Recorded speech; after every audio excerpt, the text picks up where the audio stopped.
సరే, కాలం గడిచింది, ఆ కొండమీదున్న ఆలయం కూడా మారింది.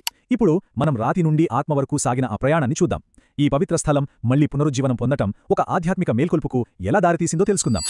ఒకప్పుడు చూడండి, ఆలయం చాలా సాధారణంగా, చిన్నగా, నిశ్శబ్దంగా ఉండేది. కొబ్బరికాయలు, ప్రార్థనలు అంతే. కానీ పునర్జన్మించిన ఆలయం ఎలా ఉందో చూడండి. గ్రానైట్ రాయితో, ఆకాశాన్ని తాకే బంగారు గోపురాలతో, దైవిక శిల్పకళ అనే కవచంతో. ఇది కేవలం మరమ్మత్తు కాదు, ఇదొక పునరుజ్జీవనం. ఆలయం పెద్దదవ్వలేదు, మేల్కొంది. ఇప్పుడు గర్భగుడిలోకి వెళ్ళినప్పుడు కలిగే అనుభూతి తెలుసా? అక్కడ పూర్తి నిశ్శబ్దం ఉంటుంది, కానీ అది ఖాళీగా ఉండదు. ఆ నిశ్శబ్దంలోనే ఒక చెప్పలేని బలం, ఒక ధైర్యం నిండి ఉంటాయి. అక్కడికి వెళ్ళిన వాళ్ళకందే ఒకే ఒక సందేశం: మీరు రక్షించబడ్డారు, అంతే. ఆ చూపు ఒక్కటే చెబుతుంది, భయపడకు, నేనున్నాను అని. సరే, ఇంత శక్తి, ఇంత చరిత్ర ఉన్న యాదాద్రి అసలు సత్యమేంటి? ఇప్పుడు మనం అసలు విషయానికొస్తున్నాం. లోపల జరిగే అద్భుతం గురించి తెలుసుకోబోతున్నాం. ఈ ఆలయం మనకు ఇచ్చే ఆ చివరి అత్యంత ముఖ్యమైన సందేశమేంటో చూద్దాం. యాదాద్రి మనకు బలం గురించి ఒక కొత్త పాఠం చెబుతుంది. అదేంటంటే, బలమంటే దూకుడు కాదు. మరి నిజమైన బలమంటే ఏంటి? రక్షణ. అవును, నిజమైన బలమంటే రక్షించడం, దాడి చేయడం కాదు. బలమనేది భయపెట్టడానికి కాదు, భరోసా ఇవ్వడానికి.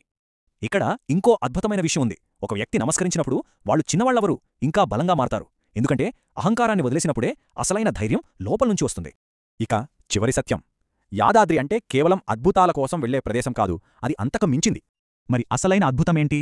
అది మన లోపలే జరుగుతుంది. చూడండి, ఒక వ్యక్తి భయంతో వస్తాడు, స్వామి ఆ లోపలి భయాన్ని తీసేస్తాడు. ఎప్పుడైతే ఆ భయం పోతుందో అప్పుడు అసలైన జీవితం మొదలవుతుంది. చివరికి ఆ వ్యక్తే ఒక అద్భుతంగా మారతాడు. ఇదే యాదాద్రి చేసే అసలైన అద్భుతం. కాబట్టి యాదాద్రి మనకు నేర్పేది ఇదే: నిజమైన అద్భుతం ఎక్కడో బయట కాదు, మన లోపలే జరుగుతుంది. మరిప్పుడు ప్రశ్న మనందరికీ: మనం ఏ భయాన్ని వదిలేయొచ్చు?